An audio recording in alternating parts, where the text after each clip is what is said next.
success is different for different people. But whatever it is to you, you must be successful. For us to be successful, God has invested in us, and He's invested 6 things into our lives to help us to be successful. First, He invested life, He's invested time, He's invested gifts, talents, abilities, He's invested His grace, He's invested His promises, and He's invested opportunities into each one of us. Throughout your life, you have these assets working for you. You have life, and the fact that you're here shows that you have life. You have time. You will have gifts. Each one of us has some gift. The grace of God will abound towards you because God is no respecter of persons, and God's promises are available to us, and He would always give us opportunities. Even when we are trapped in a place where we feel that there is no way out, He will give us an opportunity to get out. God is a God of opportunities. However, when He gives us opportunities, we must identify them and we must use them. God has given each one of us an independent will, a guiding conscience, and freedom of choice. So although success is good, it is still a choice. Success is not a destination, it is a journey. It is a journey you embark on. You never end. You keep going and going and going. If you arrive at a point where you feel you have become successful and you have arrived and there is nothing else before you, you will start on the path of failure. Because at every point in your life, there must be something you are living for, and something you are looking forward to, and something you hope to achieve. Even when you are 90 years old, you must have something in front of you. It has been said that most people, after they retire from work, deteriorate in life and die very quickly. A lot of people within the next 5 years after they've retired die. And the reason is not because of sickness, it's because of boredom, having nothing to do and having nothing to look forward to. When you have nothing to do and nothing to look forward to, your life deteriorates, it atrophies, and it goes lower and lower. Ecclesiastes chapter 10 verse 10 has an instruction there that is useful for our discussion on success. Ecclesiastes chapter 10 verse 10, and it reads, "If the axe is dull and one does not sharpen the edge, then he must use more strength, but wisdom brings success." Very profound statement. What does it teach us? It teaches us important fact about success, that success is more a product of wisdom than of physical strength. Physical hard work is important, but mental hard work is more important.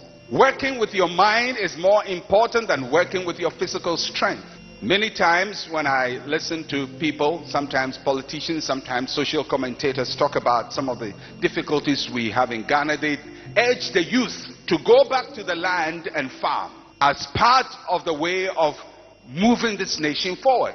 We keep telling the youth must go back to the farm, people must go to the farm, and people must go to the village. And yes, there is some value in farming, but 70% of Ghanaians are farmers.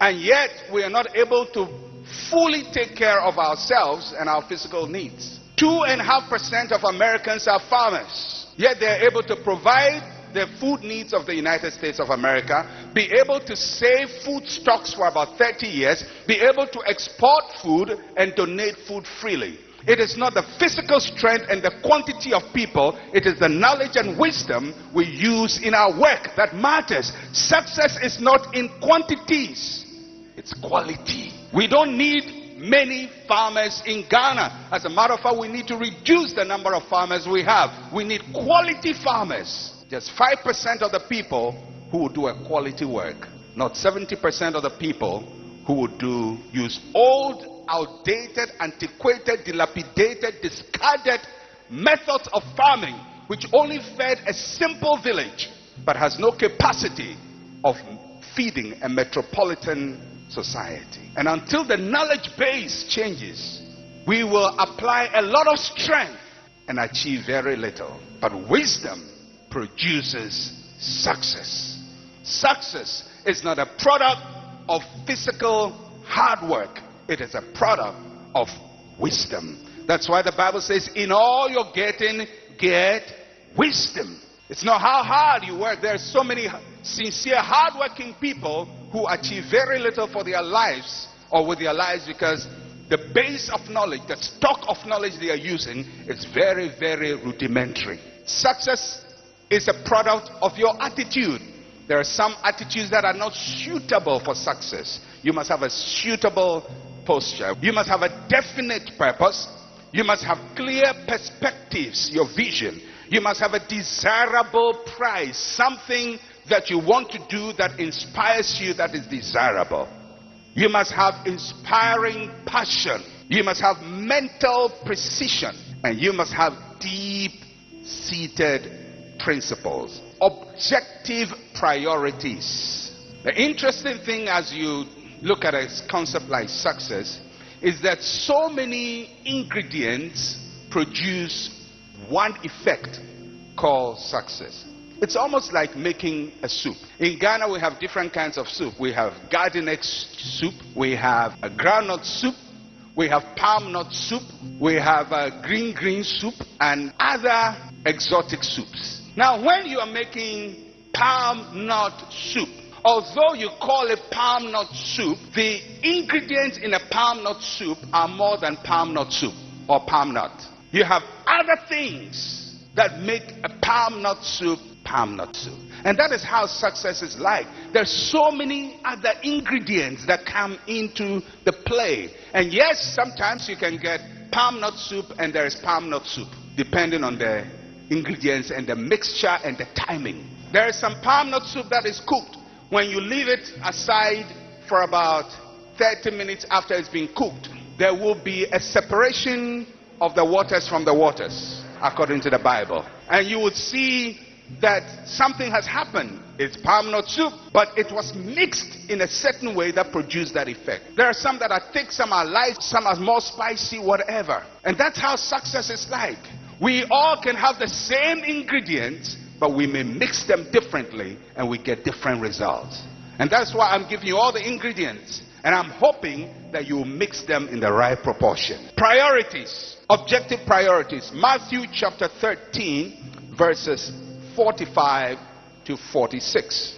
Again, the kingdom of heaven is like a merchant seeking beautiful pearls, who when he had found one pearl of great price, went and sold all that he had and brought it. Three words are very important for priorities. Number one is importance. Number two is timing. Number three is readiness. When we say that we are setting priorities, it means that we are determining what is more important than the other. You can have 10 things that are important, but of the 10, something must be more important.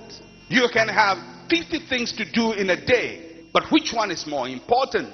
And when you discover what is important, then you are discovering priority. But priority is also about timing, because you allocate time according to importance and readiness. If you are not ready for something, you don't jump to do it. You have to be prepared in order to act. So it's important that we prioritize all the things we want to do, especially when you are desperately poor and you're trying to prosper. Everything is important for you because you're coming so far from behind. And if you're not careful, you become what is called a jack of all trades, master of nothing. You do everything that you have to do, but there's no order of importance. Objective priorities are crucial to success. How do you do that? You do that by first setting an order of value and importance. What is more important to you to do at this time in your life? For example, if a person is in secondary school, what is important? What is priority? Priority is not marriage. Priority is not relationship. Priority is education. So if you are a wise student, you don't go and have a boyfriend or a girlfriend at 16 years. Yes, there will come a time for you to have a boyfriend or a girlfriend, but at this time, your priority is to get good grades. Now, if you are not careful and you make friendship your priority at that time, you will miss the most important things you have to achieve in life. When you are grown, you are in your 30s, your priority is not friendship. Your priority should be career development. So you spend your time developing career, not spending your time seeing friends. Because sometimes we get our priorities wrong. What is most important for you at every time changes with the time. So set an order of value and importance. Use time and resources strategically. That means that the amount of time you allocate to the things you do should be proportionate to their importance and value to you. So I don't know what is important to you now, but look at how you allocate your time. If football is important to you now, give all your time to it. But you have to always remember, what do I gain from the investment of time I am giving to this or that? Because time is one of the most perishable commodities God has given to us. When it passes, you can't recover it. It's gone. If you spend 30 minutes watching television, you cannot get the same 30 minutes to do something else. So you have to be strategic. Pleasure may not be your priority now. Entertainment may not be your priority now. Relaxation, recreation may not be your priority now. Your priority now may be to pass that exam. And if that is your priority, strategically allocate your time to pass that exam and pass it well. So use time and resources strategically. Other resources in your life may be your money. What do you invest your time with? What priorities? You can always tell what people consider important by how they spend their money. Where your treasure is, there your heart will be also. Look at your spending pattern. It tells you what is important. For some people, physical appearance is more important to them, so they spend the majority of their money on physical appearance. Some people, mental development is more important, so they spend their money on mental development. Some people, building a business is more important. They invest in business. So what is important to you? In order to set priorities, you must break down your vision into clear steps. It's always good to have a big vision, but sometimes a big vision can be your biggest problem. When you have a big vision and you don't know how to achieve the big vision, you will live in a fantasy world. There are people who are always talking big but never doing anything because they have a big vision, but that vision is not being broken down into clear steps. When you break your vision down, for example, you want to set up a big company, you have to break down all the activities and take the one closest to you. And the one closest to you maybe is to get a name for your company.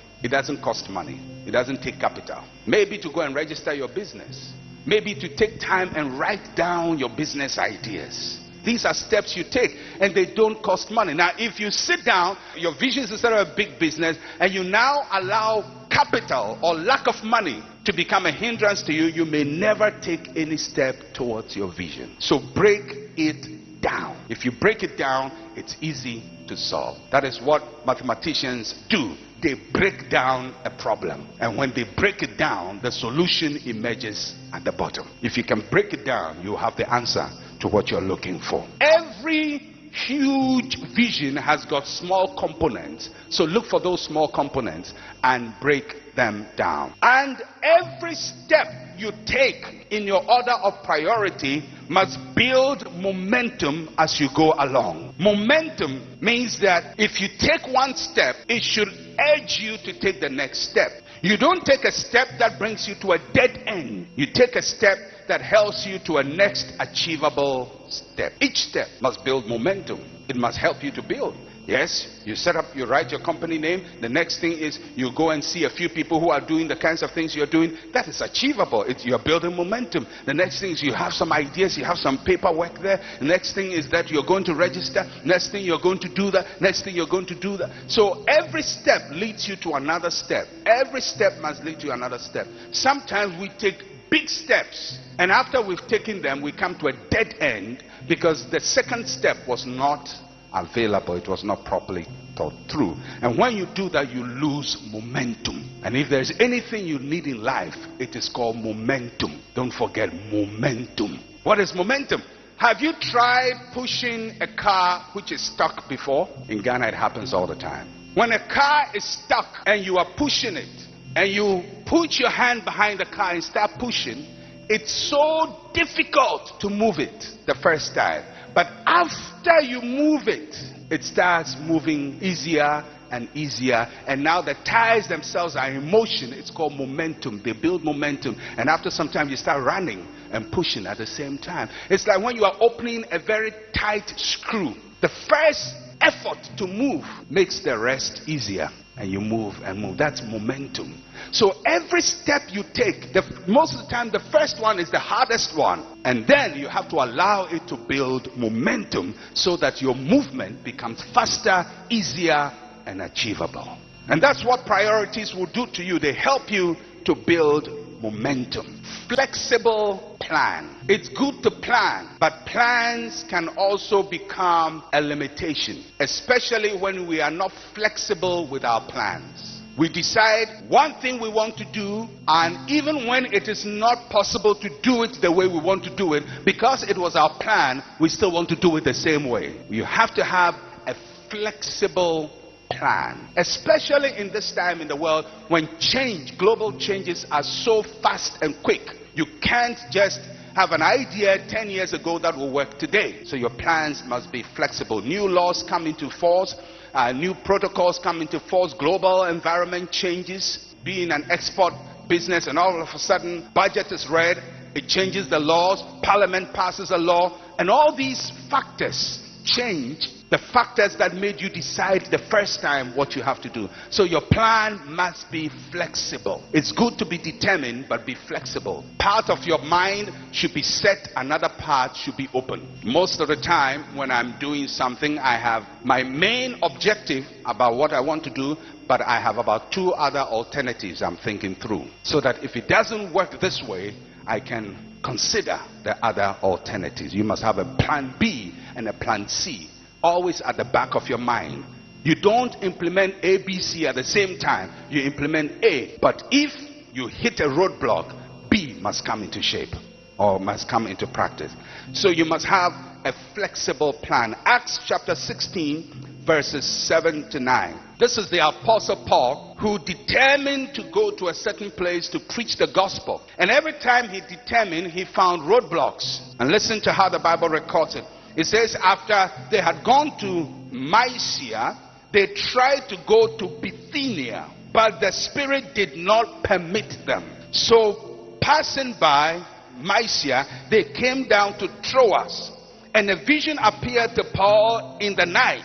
A man of Macedonia stood and pleaded with him, saying, "Come over to Macedonia and help us." Here you see a man who wants to do something. He has his plan, but then there are frustrations. He tries to go and there are hindrances, and then he has a call to go to a place he had not planned to go, and he obeys it.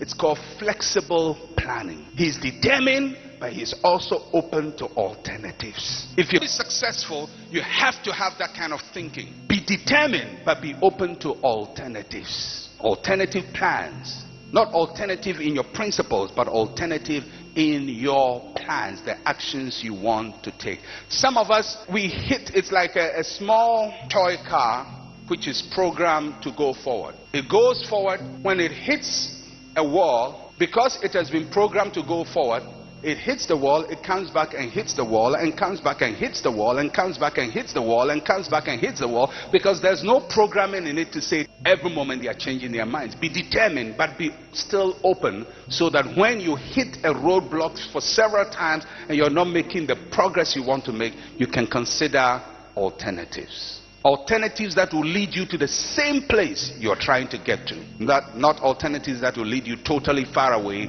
from your real vision. So change is important. The only thing that is certain in life is change. Because change is the only change that never changes. There will always be change. Especially if you live in the 21st century, there will be change. The global community is very, very fast. And listen to me, Ghanaian businessmen. You can't think local. Even if your business is local, you must think global.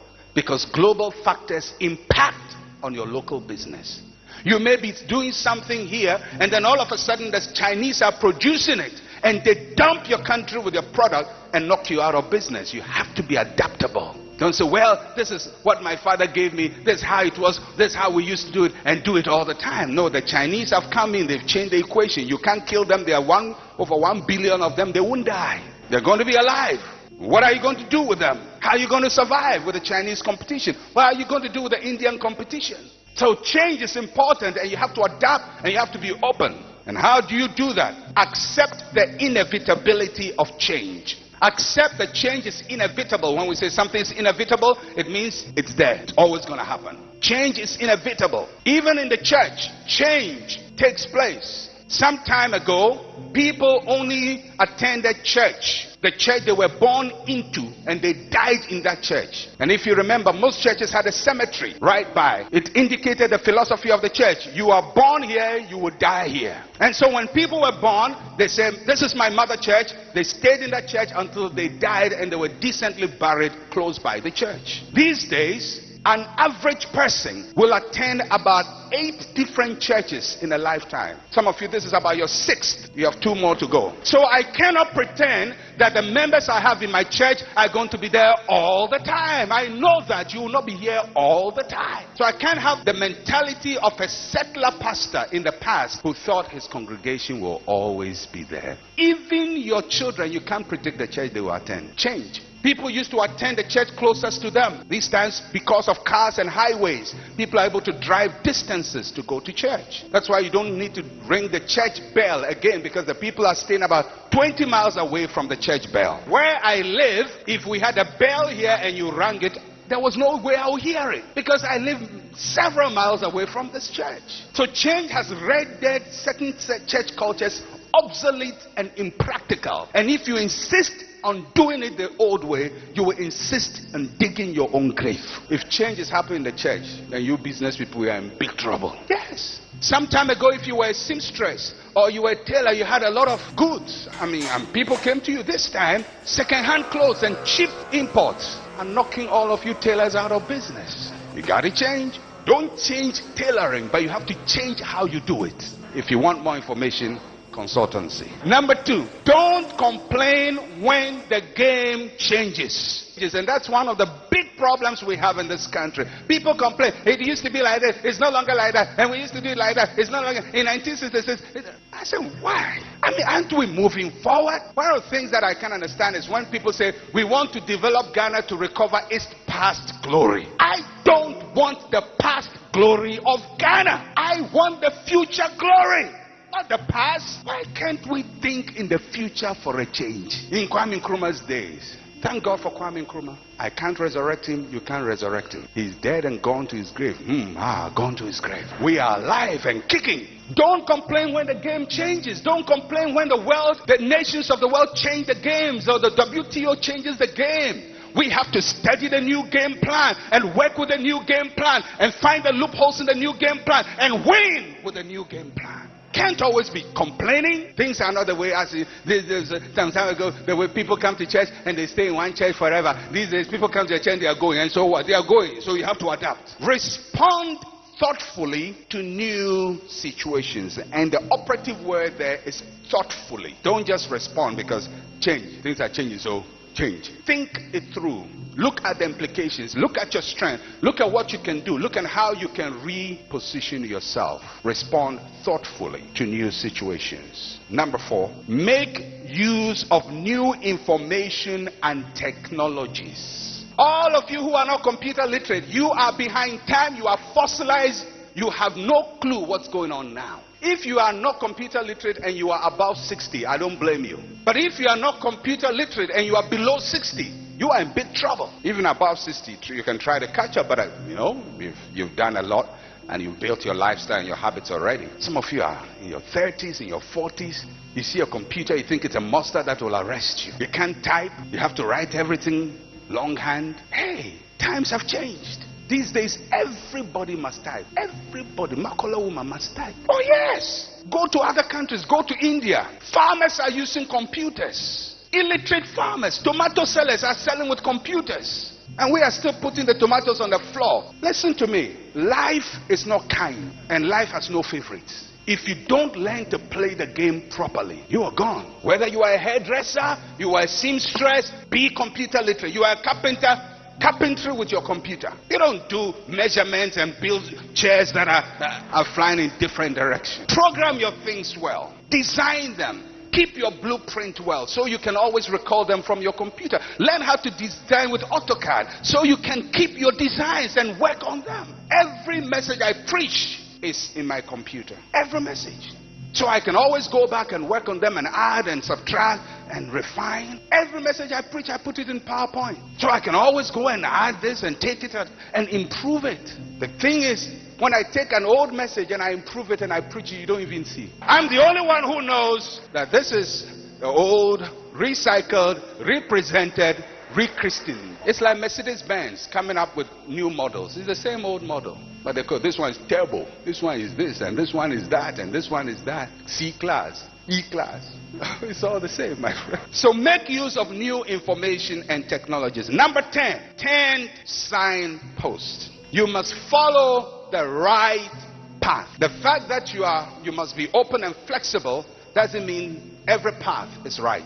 You must follow the right path. Flexibility does not give you the permission to just take the least convenient option. No, you must follow the right path. And what are the factors? Okay, first let's look at the scripture verse. Proverbs chapter 4 verse 26. Ponder the path of your feet and let all your ways be established. Ponder the path of your feet. Look at where you are stepping. If you don't look at where you are stepping, you may step into things you don't want to step into. So watch where you are stepping.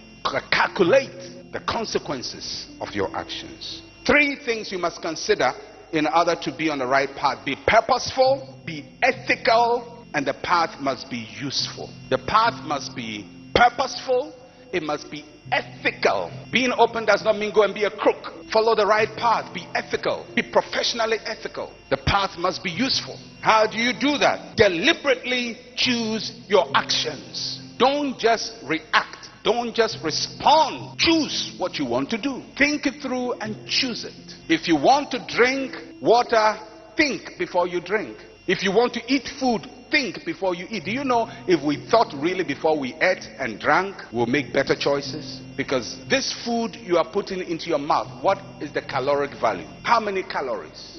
Is it going to help your heart? Is it helping your blood pressure? So whilst it's going to your mouth, calculate the impact of this food to your system. Thoughtful actions. You don't just see the food and say, hey, this food is nice. Then you go and say, I'm sick. This is every day I'm sick. This is every day I'm sick. May the Lord have mercy upon all of us. We all make the same mistakes. So deliberately choose your actions. Stay focused on your vision. The right path is always the clear perspective you had, the vision you had. It's always there. The prize, the desirable prize. That's what you are. So even if you are choosing alternate paths, it must lead you to where you are going. Stay focused on your vision. Number 3, avoid easy shortcuts. Once in a while in life, there may be a credible shortcut to doing something. But most of the time, shortcuts are very, very, very, very dangerous. If you want money, don't go for shortcuts. Don't pyram your money. Don't R5 your money. Don't be in a pyramid scheme. Don't go and stake lotto and hope to succeed. How can you ever hope to be successful with lottery? Research has shown that only 2% of people who win huge amounts in lottery, and I'm not even talking about Ghanaian lottery, I'm talking about big lotteries in other countries, only 2% are able to retain their wealth after 5 years. Because you see, your problem is not a money problem. It's a mind problem. If you don't think right, we can dump all the money. And we're talking about people who win things like $30 million and lose it in no time. Because if you don't have the skills to manage $10, how can you manage 30 million? So lottery is not going to bail you out of poverty. Gambling will not bail you. Raffles will not bail you out of poverty.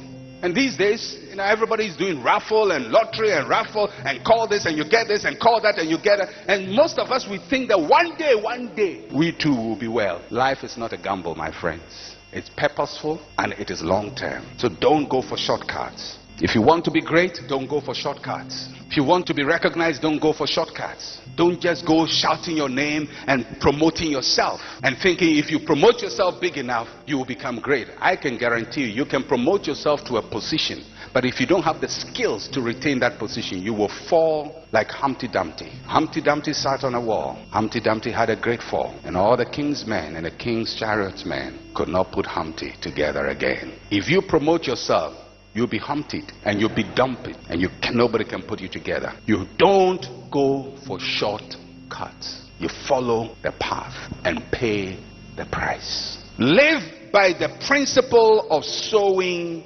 and reaping. That means there are actions and reactions, choices and consequences. It is called reciprocity. If you are lazy, poverty will reciprocate. If you have bad human relations, you will reap something. It's called sowing and reaping. Don't think you will get away from the consequences of your actions. If you're a young man who has become rich and you think that pursuing sex is your greatest priority at this time, so you go around spreading your money to all the girls in town, remember, the money you are spreading is money that is leaving your pocket. And some of you have business opportunities that you think will always be there. But in life, there are open sesames and closed sesames. Doors open and doors close. Nothing is permanent. Today it's a big contract. Tomorrow you will lose it. So whatever you have today, you must invest it for greater promise wisely in the future. Don't waste it and think the door will be there. It will not be there. That's why you will always meet people who will say, I used to be rich, but immediately adandani, life changes, time changes. So somebody will tell you, oh, I used to have a whole business, I used to have trucks, and I used to have this. But they never thought that another business could wipe out their business, or a new technology could make their business obsolete. A new idea could make everything they have worked for obsolete. Do you know some time ago, there were no cars, and the only mode of transport in some of the developed economies was horses and chariots. So if you had a horse and a chariot business, or you even had a good horse whip business, providing accessories for owners of chariots, and then one day somebody invents a car. The day you read that in the newspaper, count your blessings, name them one by one. That's the end of your blessing, because that car is going to replace your business. If you're not able to reconfigure your factory to produce cars, you are out in the next 5 years. But if you saved what you had well, you can now reinvest in the car business. And if you don't have the technology, you can buy stocks into the car business and relax and let your money work for you. But if you use your money chasing girls, you go to Akosia Mensa and say, Akos, life is hard these days. So, and the house I built for you 15 years ago, can I use it as collateral for a loan? Akos, oh, my mother is staying there. Oh, but it's my house. Oh, you gave it to me. That's the end. Because Akosia Mensa also wisdom. Turn to a man sitting by you and tell him, hey man, be wise. Not the women, talk to the men. Be smart. So let's do a summary of what we have done so far. Number one, you must have suitable posture. Number two, a definite purpose. Number three, clear perspectives. Number four, desirable prize. Number five, inspiring passion. Number six, mental precision. Number seven, deep principles. Number eight, objective priorities. Number nine, flexible plan. Number 10, the right path. We are almost halfway through your pathway to success. And I believe that if we don't only become hearers only, but become doers, we can take our life to a new level, because God will always give us opportunity. Hearing this message is an opportunity from God. It's an opportunity to redirect, reposition, and drive your life in a better way.